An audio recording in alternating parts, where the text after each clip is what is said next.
So I know for smaller or even growing teams that are often founder-led, scaling starts to become a concern or an issue when there's a key person of influence within that team.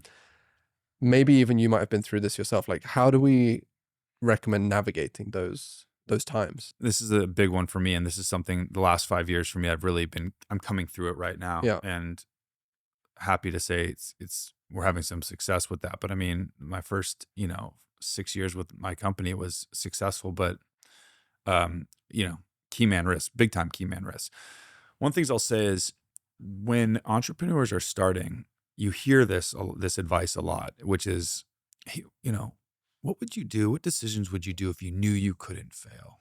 And I hear that and I'm like, I cringe when I hear that because I actually don't like that advice, because the reality is like you can. Yeah, it's like very there's unrealistic. a very good chance you will fail. Like all the statistics would say that like to make it out of your first year as a business is like you're up against it. Yeah. So like that is dumb. Yeah. That's impractical advice. I don't like that. However, once you've made it, and you're in your third and fourth year and you're talking about key man risk, now you're like, okay, how do I cross the chasm, as they say? How do I get through that one place where we're like, hey, we're doing this much, but we can't go any further because my bandwidth personally is just, and that's where you get to.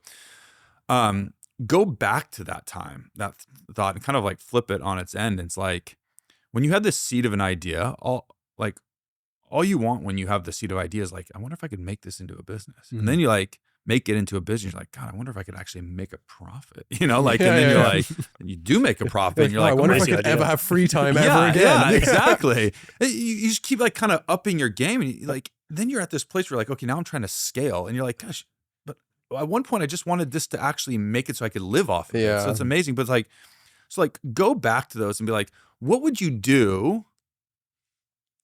If you knew what you know now, what would you do at the beginning? That's like a more interesting conversation to have. And what I think about that is like, when you're at the beginning and you got investment, let's say no one was going to invest in you in the beginning because no one believed in your idea. Now people are willing to invest in you.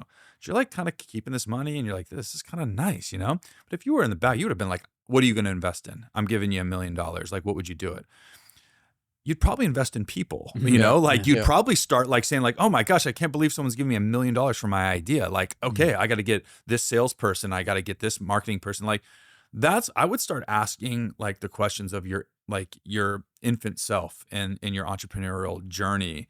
And that's how you scale. And that's what happened to me as I was getting to this point. I was like, oh my gosh, like making pretty good money, nice little lifestyle. And I had an investor who is and still is a minority partner, great guy, best decision I've made in my business. And about 5 years ago, that's what he asked me. He's like, what do you want to do? Like, you have a nice little life. Like, you can just keep going like this. You're not going to, you're making good money. You can kind of do whatever you want, take vacations whenever you want, plan around it, or you can grow. And growing is going to mean something very, very different.